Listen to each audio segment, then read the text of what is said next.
better days to come and carry us like wind in our sails. Hold on tight, I can smell the shore, it's right in front of us if we just hold on tight. This vision that I saw is getting closer every dawn. We are dreamers of the shore.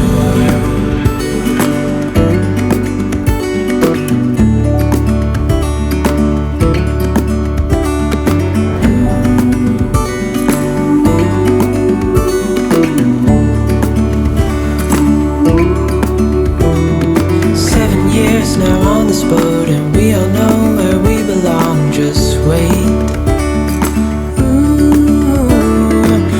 For our home to show on the horizon, soon we'll be there.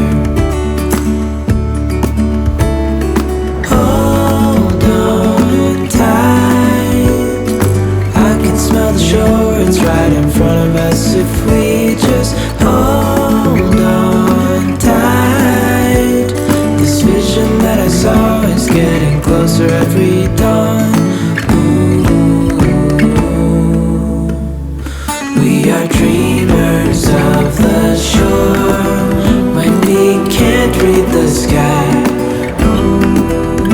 We just sail with the wind that we've got, and when we're drowning in doubt, just keep on believing. We are dreamers of the shore.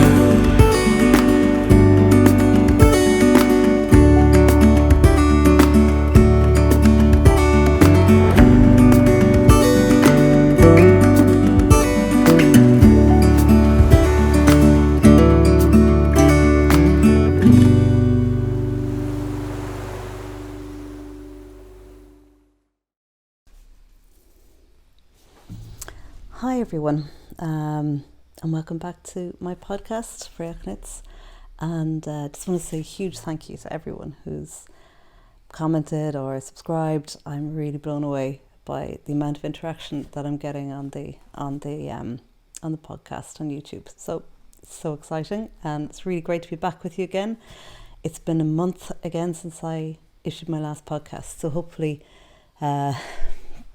I'll be able to get this one up on YouTube by this evening or tomorrow morning.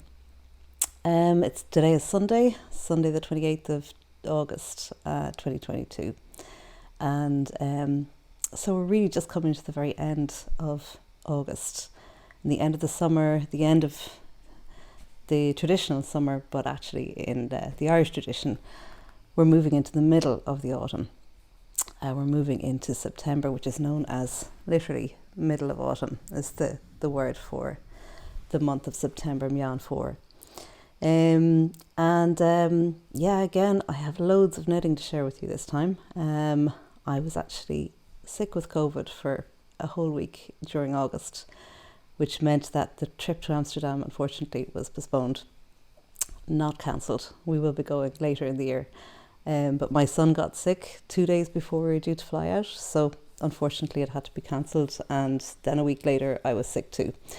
I was too sick to knit, but in the weeks after I managed to do a bit of knitting, and I have 2 finished objects to show you, so that's going to be exciting. And some works in progress. I've started a good few new things as well. So I hope you are all well and that you have something to drink. A nice hot drink if your weather is cooling down, or if it's warming up, or if you're still in the midst of a heat wave somewhere in the world, then something cool to drink. So today I'm partaking again of my local wildflowers, and this time it's heather. So I'm drinking, you can just see there, I'll adjust the screen so you can see some heather tops in my drink. So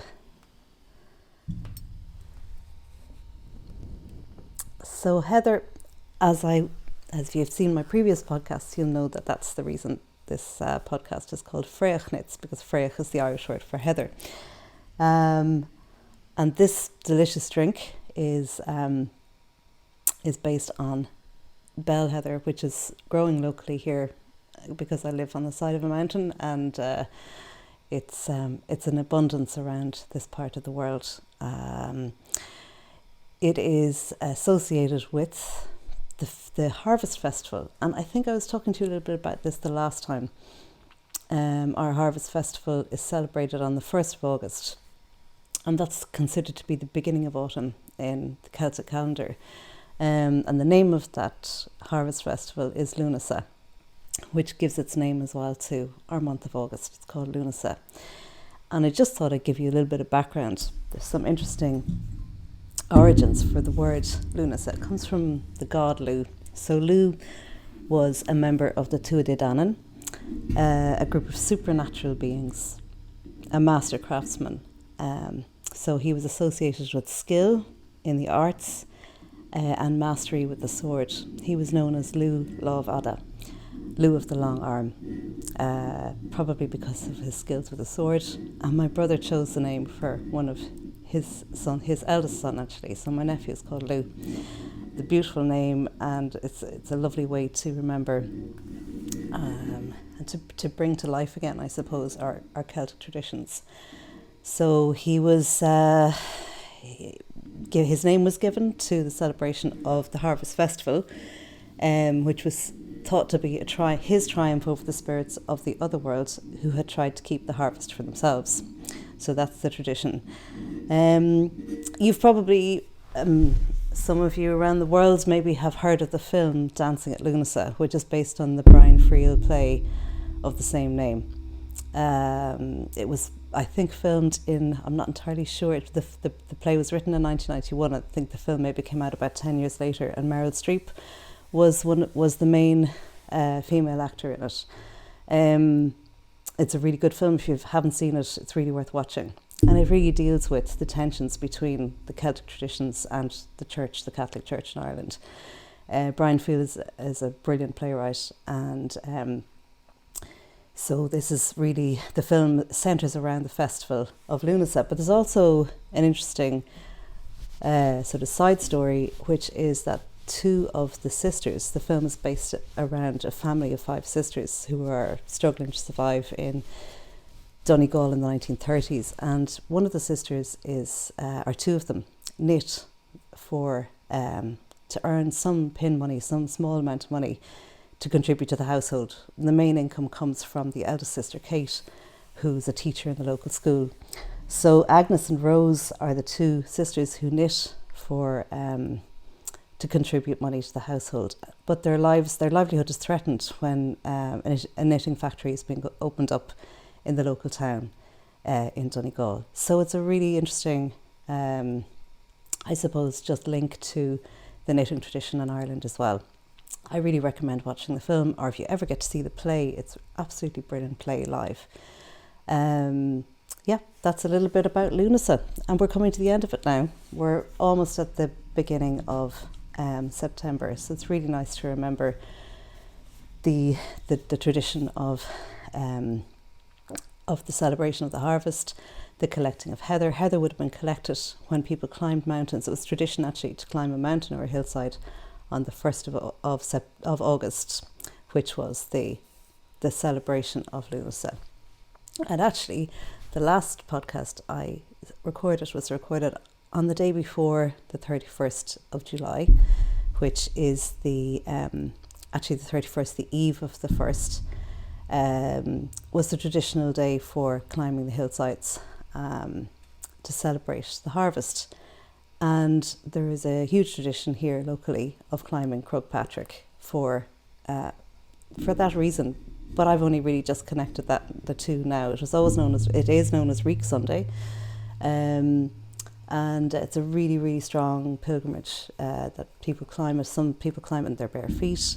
So it's a big festival, and the tradition was also to gather a sprig of heather and bring it with you as you climbed. Gada was coming to say hello today. This is my big male cat who he's missed me. I've been away for a week, so he needs a bit of TLC.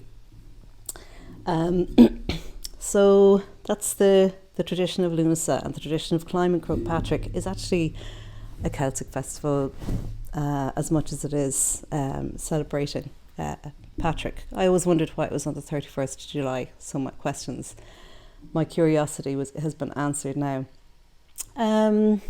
So I think it's time now to talk a little bit about the knitting. Just get Goddo to hop down, Goddo. Whoop. Good boy. So, finished objects. Well, I'm wearing the Nordiska, as you can see, and I'm absolutely thrilled with this. So I'll stand up so that you can see it properly.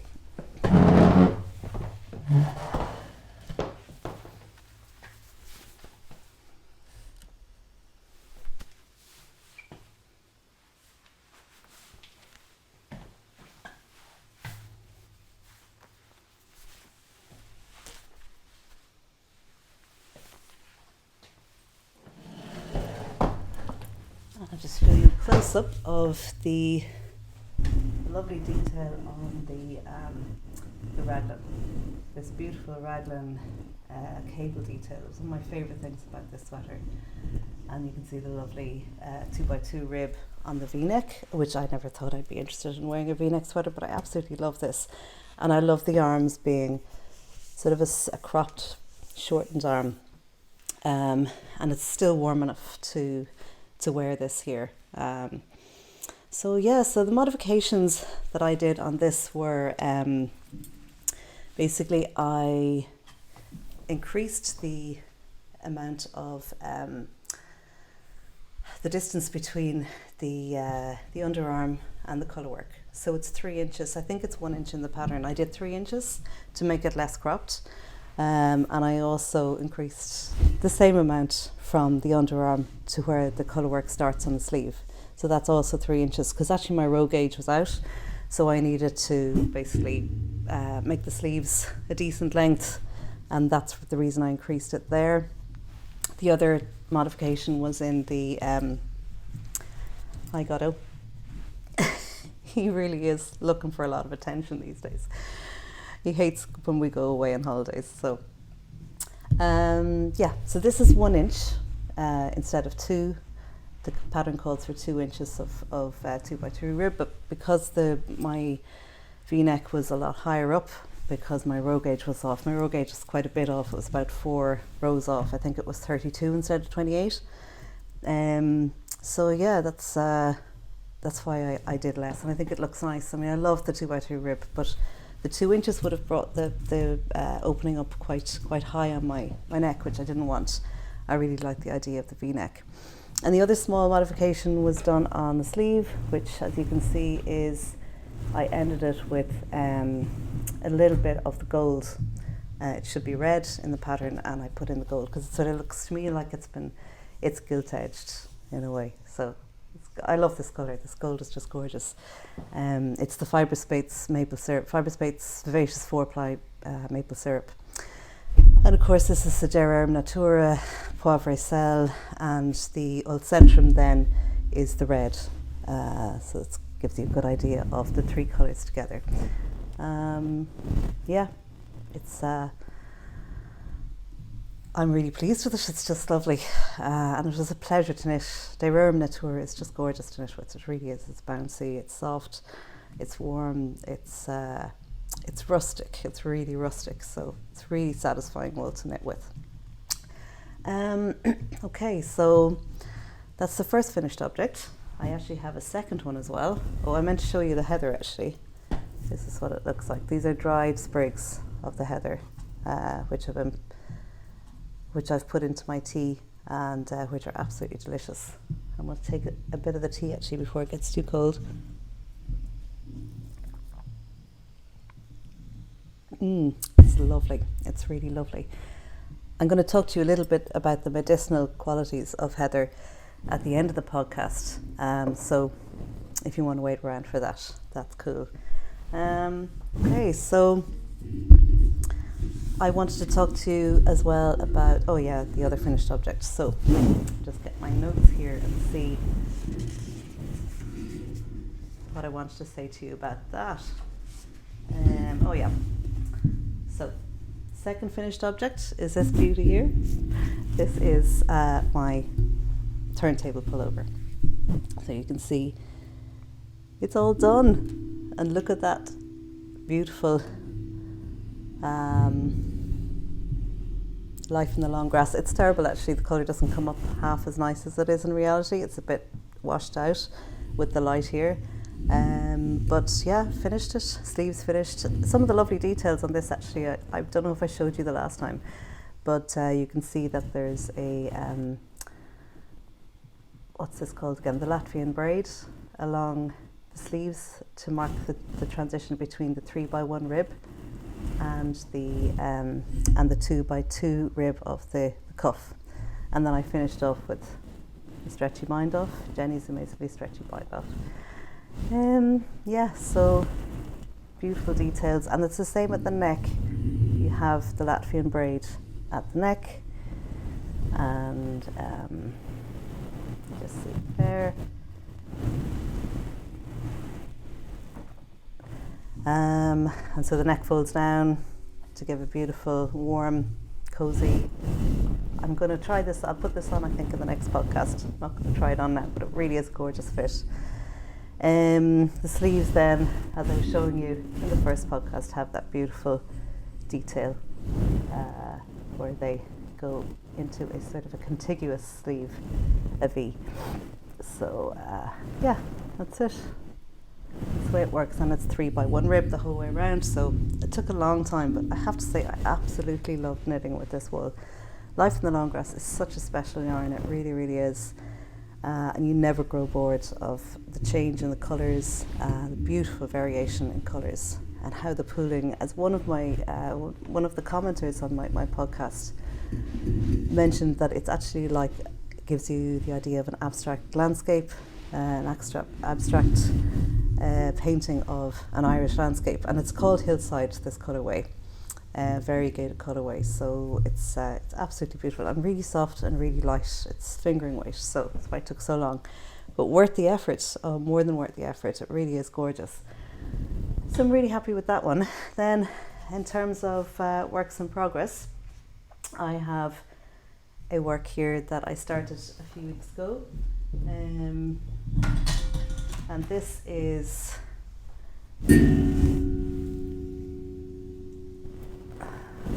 really started out life as a pattern by, it's called Trasnú, pattern by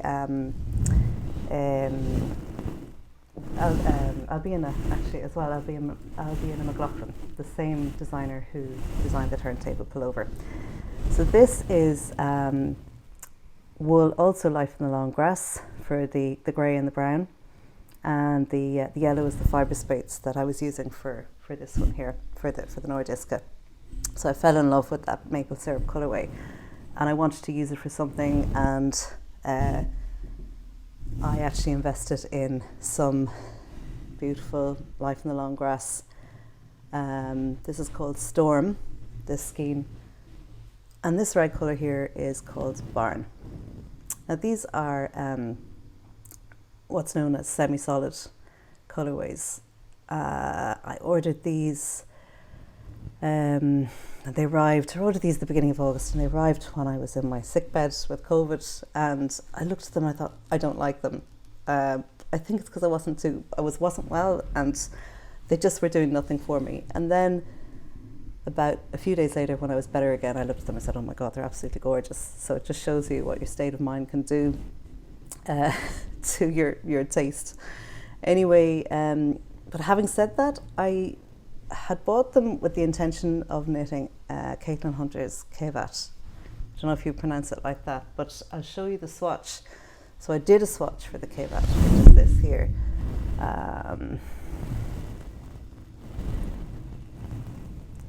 So the stitch patterns in this are absolutely gorgeous, but I realised that the Life in the Long Grass is actually the yarn that's used in the pattern, but it's a variegated version of the sport weight. This is the sport weight. It's superwash merino, 100%. But so the semi-solid just don't give the same character to this particular pattern that I was hoping to have, or that I had in my mind, in my head, and I just decided I wasn't going to knit this with the semi-solid, and I'll wait till I can afford, or at least I can justify buying more.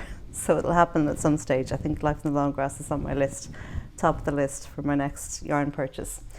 So what I decided to do then was I decided to just go ahead and knit Ailbíona's latest, which is the Trasnú. Now the Trasnú is a tank top with no sleeves and no yoke. It's literally just, I'll put up a picture of it here. It's a set of straps that you can cross either at the back or at the front. So it's a real summer top. And I thought, oh yeah, the weather's been quite warm here. I could wear that. But then I thought, as I started knitting it up, I said, I'm actually never going to wear it. Even if it's really, really warm, I still want to wear something like this where I feel sort of slightly covered up. So I decided what I would do was knit a yoke, and so I've added sleeves, the beginnings of short sleeves here. So I'm just following the construction that I would have followed in knitting an Icelandic sweater, where you knit the arm separation, and you join in sleeves, and then you knit you do decreases for the yoke. I can't decide whether to do just circular yoke decreases or whether I want to do raglan.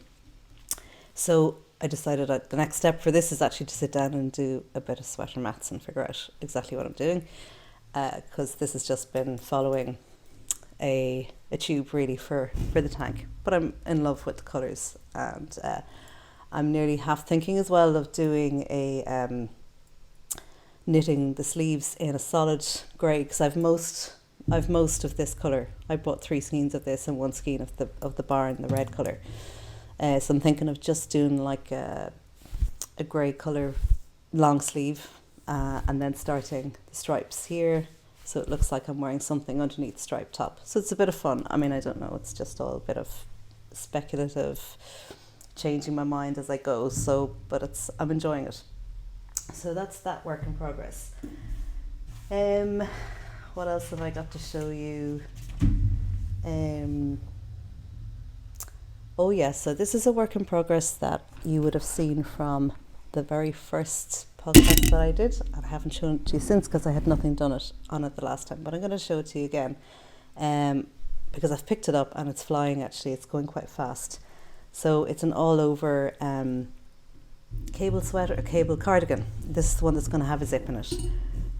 So there's the left and the right fronts, which you knit separately, and then you join at the top and you knit down the back, and then you start knitting in the round when you reach the underarm here. And there's a gorgeous 1x1 rib underneath the arms, and the rest of it is really simple cable. So you've got an 8-row cable repeat, so a lot of it is just plain knitting and purling. And so I just have to get down. I think I have 4 cable repeats done from the underarm down to where the needle is now, and I have to get down to 13.5, or it was 13.5 inches, so it's about 13 or 14. They're about an inch high, each of these cable repeats. So I've about another 13 inches of the body to do. But I'm really enjoying it. And just to remind you what the wool is, it's this beautiful stuff again, Rerum Natura. I'll show you the label.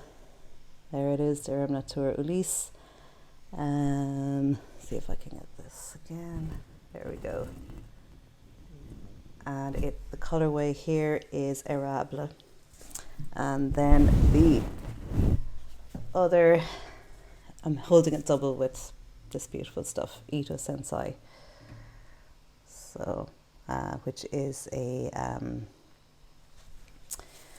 it's a 60-40 mohair silk, so 60% mohair, 40% silk. Yeah, lace weight. So really, really soft and squishy and adorable. These 2 yarns held together. It's going to be great for the winter. I really had no inkling or desire to be knitting it during the summer when we had a bit of heat. So that's why I haven't picked that up in a while. Yeah, so the next one has been sort of not sure about this one.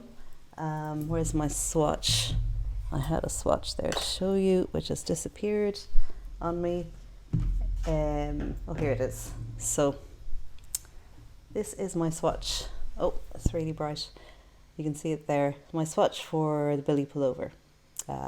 So it's the lovely moss stitch swatch. And this is how far I've got. I've literally just started it. This is the beautiful yarn that I'm using, which is this is the worsted weight version of the linen quill. So I know this is completely extravagant. I couldn't believe the customs charge that I got in this, and I said, oh my god, I really can't be buying from Pearl Soho. But it was a sale, it was 20% off sale, so I said, let's go for it. Anyway, so it's beautiful stuff. It's the mix is alpaca linen and Peruvian Highland wool. So it's just gorgeous, and I know a lot of people have been using the fingering weight version for their half and half triangles wraps, which I did one last year. I did one of those, and it's just gorgeous to knit with. So I really wanted to try the worsted weight version of it. But the only problem is that I think Sari Nordland has a completely different tension to me, because I can't get the gauge at all. What am I at? I'm using a 3.75 millimeter needle instead of the 4.5 recommended, and I'm still not getting the 20 stitch gauge which she's recommending, or which she's using in the pattern. So she has 20 stitches and 22 rows, and I'm at 18 stitches and something like 28 rows. So it's just all completely crazy. It's off. Anyway, I decided I would just knit the 18 stitch gauge that I have on my 3.75 millimeter needle. I'll go ahead with that, and I'll choose a different size. So then when I was looking at the sizes, I was looking through Ravelry's patterns and different people's samples, and I really like the more loosely fitted version. It's less sort of formal, or less sort of I don't know, I really like. I think when I was thinking about knitting this, I was thinking it's going to be quite high up on my neck, and I don't know if I really like that. I'm really liking the V, that's a more loose fitted approach. So that's what I'm going to do. I'm knitting a looser version. So I'm still going down a size. I'm still going to the size 4 with my 18 stitch gauge, and I'll have to figure out the rows. I'll probably have to keep on knitting again, like with this sweater. Because my rows are off a lot. I have too many rows, so I just have a completely different stitch size to the one Sari Nordland is using. So that's that. I'm really excited to knit with this wool. It's absolutely gorgeous. It's really, really soft. It's so warm, and I'm wondering, is it too warm for a cable sweater? But there you go. I'm hoping there'll be some nice cold weather that I can wear it with.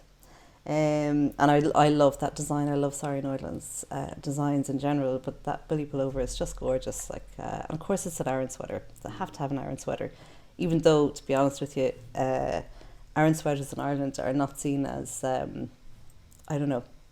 I know it's gone through a whole fashion revival and that, but they're sort of seen as a little bit dated, maybe. A little bit touristy looking. Possibly. Anyway, maybe we've got over all of that. Hopefully we have, and I'm dying to see what that's like. Okay, what else have I got? I did another swatch then using this beautiful stuff here. So this is actually I've got a skein of it to show you here. Again, it's Ullcentrum. Amazing. There we go. So it's hard to really see the qualities of this. It is absolutely beautiful. You can see the shine on it there, actually. This is, the colourway is anthracite. I ordered this actually about 2 years ago from Ullcentrum, and I ordered the wrong colour. I ordered a colour that I wasn't thinking of when I was placing the order. What I wanted was, they have a beautiful sort of a slate grey colour, and I thought that's what I was getting. So when this arrived, I thought, oh my God, that's not what I want at all. And I'm never going to knit a black jumper. I just don't like black. And also, I don't like knitting with black, obviously. And I thought this summer I have to knit something with this, because I've fallen in love with it anyway since I've had it for 2 years. I keep looking at it and thinking it's actually gorgeous, you know. So I thought I will have to knit something with this in the summer so that I can see it. I can see what I'm knitting. So here we are at the end of the summer. I've swatched for several different jumpers and cast on for one and not really got anywhere with it. I wasn't feeling it.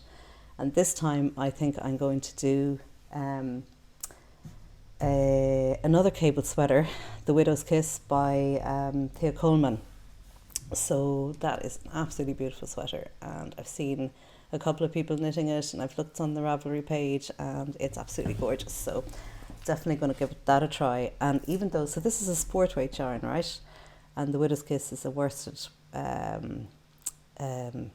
it's worsted. I think my gauge must be just so loose because, or my tension must be very loose, because again, the gauge, I'm getting gauge for that pattern with this wool on a similar needle. So it's sort of like, yeah, it's very different. Even though my gauge seemed okay with Ailbíona McLochlain's patterns, my gauge is fine.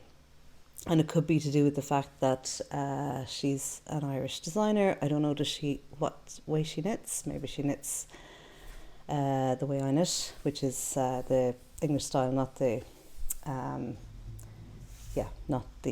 Scandinavian style knitting. So I think, are they all my works in progress? That's it for works in progress, actually. So I have to show you another pattern which I am thinking of, my plans for the future. So they are a pattern by another Irish designer who I've just discovered, and her name is Anne-Michelle Phelan, and she's based in Wexford, County Wexford, sunny southeast in Ireland, and she's just brought out a pattern called Fallow. So it's colour work, back to colour work again. So I have to get away from all the cables, trying back to my colour work, and my favourite type of knitting. And I'm going to be using, again, Ullcentrum, this beautiful brown colour, which I've already knit. That's my favourite sweater, actually, that I must show you at some stage. So this is the main colour, and I'm going to be using the leftover Ulysse Poivre cell from this jumper as the colour work. And the colour work, I'll show you a photograph of it here. It's a deer motif running across the oak. So I think that's going to look really nice. I don't really need to swatch for this anymore because I know my gauge, so having knit a jumper out of it already, so that's pretty cool. So that's it in terms of acquisitions. You've already seen I bought a lot of wool. I bought this stuff from the States, which is complete extravagance. I bought the Life in the Long Grass and really want the variegated instead of the semi-solid. But it's a fantastic service that they offer. They offer 10% off your three skeins or more for sweater quantity, and they will actually dye and knit on the base that you want in the colourway that you want within a week, and post it around the world for €9, flat rate postage. So that's absolutely brilliant. They're a great company, really love them, and their wool is just stunning. I think that's pretty much it for the knitting. That's gone fast. Wow. So what else do I have to tell you? I was going to talk to you a little bit about, I should do some knitting actually with you. We can sit and knit for a bit. I was going to tell you about the healing properties of heather. So it's actually something that's known to heal the lungs and coughs. I must take some more of my drink, actually. Oh, here it is. Because my lungs I've had a little bit of a cough ever since I've had COVID, so it hasn't quite gone away.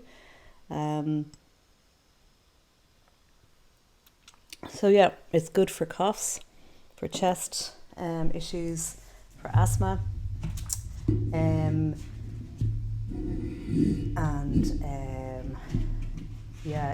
It's known in Irish folklore. So just from the book that I was telling you about the last time, this one, the Ireland's Wild Plants, Neil McLochlain. So he says that in County Clare in Ireland, it was used against a weak heart. That was one of the folk healing uses for heather. In County Wicklow, it was used to cure coughs. So that's a reference to coughs. And in County Tipperary, it was used to cure asthma. So I did a little bit more digging on cures, and this is a book that is really, I highly recommend, To Speak for the Trees by Diana Beresford-Kruger. It's a beautiful book, and it goes into, it talks about the Ogham alphabet. So the Ogham alphabet is the ancient Celtic alphabet, and each letter derives its name from a tree or is associated with a tree or a plant or a shrub. And it really just shows you the high esteem and the respect that trees and plants were held in by the Celts and by the ancient Irish, that the actual alphabet was based on it. So with Diana Beresford-Kruger, it's really interesting to see that Neil McLochlain is talking about this folk tradition of heather healing coughs and asthma. So she, I'll just read out this little passage here, which she says that Druidic physicians, the Druids, understood the medical benefits of heather, and they prescribed long treks on the heath when the heather was in full bloom to take the air as the final healing stage for diseases of the lungs and to help redeem breathing elasticity after flus and bronchitis. Walking crushes the cuticular layer of the foliage, releasing healing aerosols, and these are folded into the atmosphere and then are inhaled on the breath. The aerosol mixtures line the lungs and helping them to heal. It's a form of atmospheric bathing that benefits the body. So isn't that beautiful? Her writing is absolutely gorgeous, and there's so much more on heather in this book as well. So yeah, just a little bit about the Brehon laws then. The Brehon laws were ancient Irish laws, and heather was given a place as one of the bushes of the wood in the Irish Brehon laws, which meant that the unlawful clearing of a whole field of heather was subject to a fine of 1 dart or a year-old heifer, year-old cow. Yeah, so there you go. That it was against the law to remove heather, and the fine was a year-old heifer. So there you go. And the letter which heather represents is the letter U, also pronounced ur, and the word ur in Irish means anything fresh or green or natural. So that's because the stalks of the heather are so green when the actual heather isn't out. And of course the other uses for heather were dyeing yarn. So it was used to it gives a yellow dye apparently when you use heather.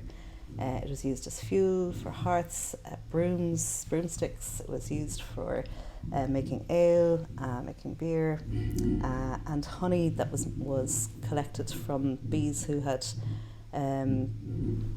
access to heather was highly prized and also used as cure for ailments.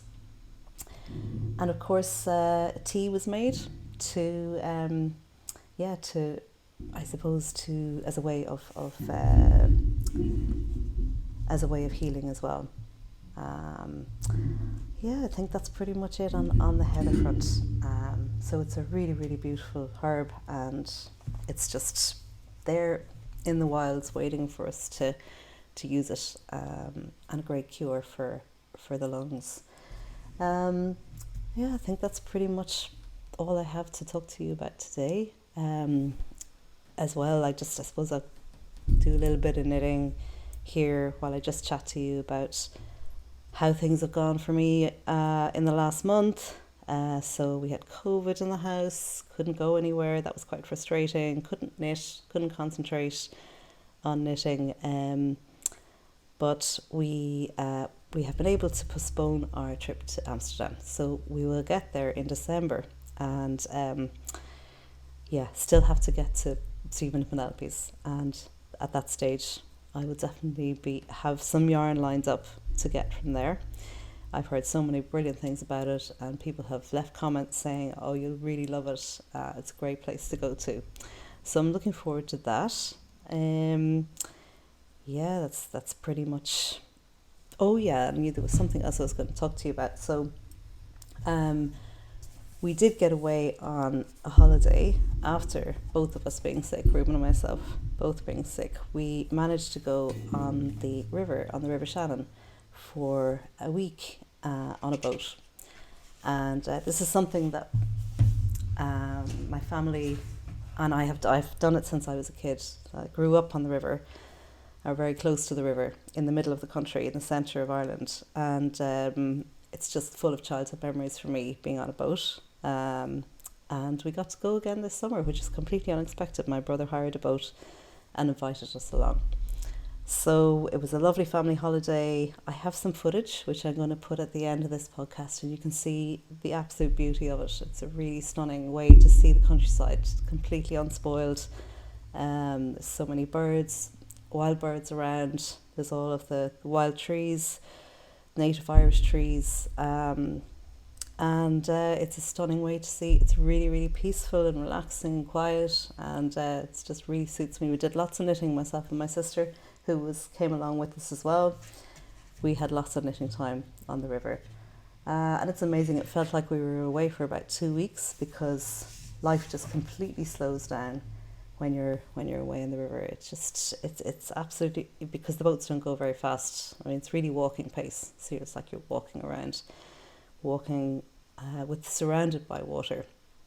And I think water has such healing powers, and I know that there are so many droughts all over the world this year, and it's quite worrying, and it really makes you appreciate the water that's there even more, and I don't know how we can change the way we use water, but it's something I think that's going to become even more important in the near future. So our holiday was absolutely stunning. It was really, really lovely. It's blackberry season here at the moment. High season for blackberries, so I was out picking this morning. If you follow me on Instagram, you'll have seen that I was out picking. I can show you my bowl of blackberries from a hedge which literally grows on the field boundary of my house here. So it's just they're everywhere really in Ireland. They're absolutely delicious and full of nutrients as well, and free. All of this food that's around us for free. It's great to be able to benefit from it, and it's such a pleasure actually to be outside picking it. To be outside and enjoying the fresh air. And I tried to leave some behind for the birds, because I know there's loads of them that I can't reach anyway, so I suppose they do get those ones as well, because the birds benefit hugely. We actually get bird droppings on our washing on the washing line, purple bird droppings at this time of the year. So I don't know if anybody else has experienced that, but yeah, so that's it. It's been really nice chatting to you again, and I hope everybody's well. I hope if anybody's had COVID or is going through it at the moment, that they're getting better. It's an awful thing. It's an awful dose, but I think plenty of rest is what is needed, and it's enforced rest. I mean, I think that I really needed to be told to completely slow down and do nothing, and I think that was nature's way of getting me to slow down and not even knit, because I think that sometimes my knitting can be a little bit, I think we all can go through phases of that where the knitting isn't so much a relaxing thing. We're trying to get somewhere with it, and like our holiday on the river really demonstrates as well, and it really reminds you that it doesn't matter. You're always there. You're not trying to get anywhere on the river. You're always just wherever you are. You're just surrounded by nature and peace, and it doesn't matter where you go. So there's no need to get anywhere. There's no timetable.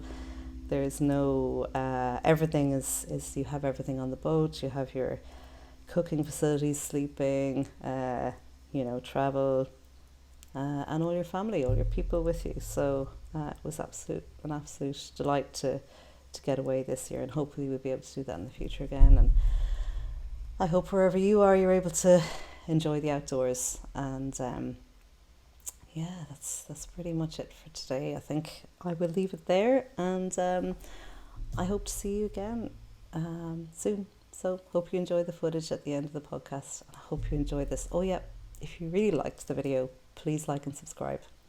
It's a great help, and thank you very much. Talk to you soon. Okay, bye.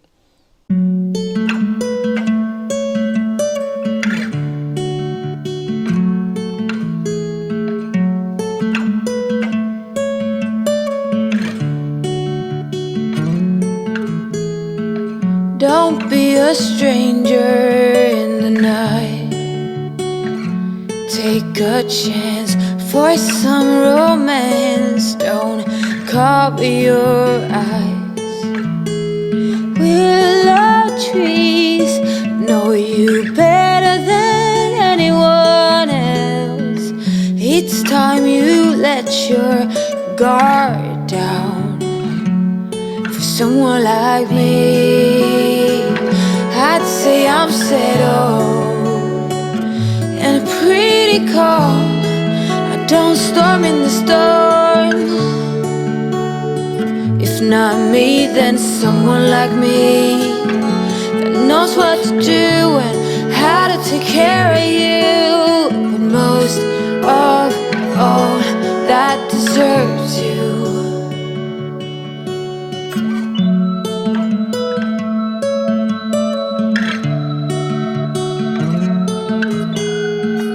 The sweetest red cheese I'd ever seen.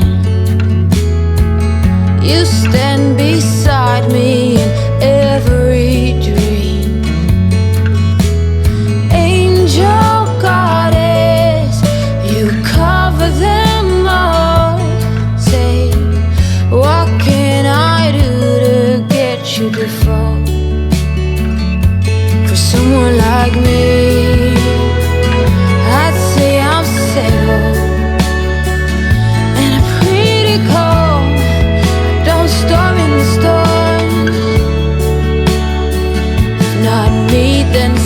Like me that knows what to do and how to take care of you.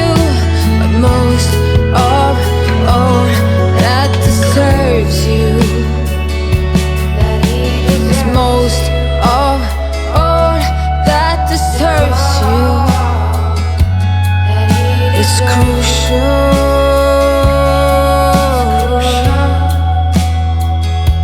that he deserves you.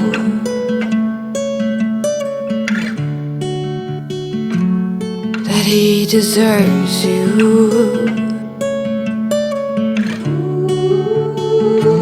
Go with someone like me.